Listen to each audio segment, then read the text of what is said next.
முருகன் உங்களுக்கு துணையாக இருந்தா இந்த அறிகுறிகள் கண்டிப்பா வந்திருக்கும்.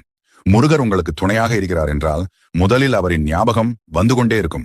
எதற்கெடுத்தாலும் முருகா முருகா என்றும் ஓம் சரவணபவ என்றும் கூறுவீர்கள். அவர் மீது அன்பு அதிகரித்துக் கொண்டே போகும். அடுத்தாக வேல் சேவல் மயில் இதெல்லாம் பார்க்கும்போது உடனே முருகர் ஞாபகம் வந்துவிடும். அது மட்டும் இல்லாமல் வேல் சேவல் மயிலை அதிகமாக பார்த்து கொண்டே இருப்பீங்க.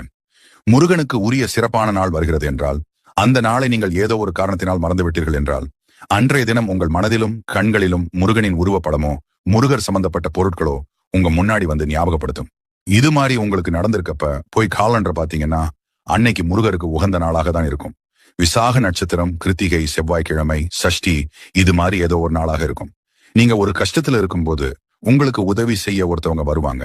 அவங்க பேர் கண்டிப்பா முருகன் பேர்கள் உள்ள ஒருத்தவங்களாகத்தான் இருப்பாங்க. அடுத்து மனசுக்குள்ள ஏதாவது ஒண்ணு போட்டு குழப்பிட்டு இப்ப நம்ம எடுத்திருக்கக்கூடிய இந்த முடிவு சரியா தப்பான்னு குழம்பி தவிக்கும்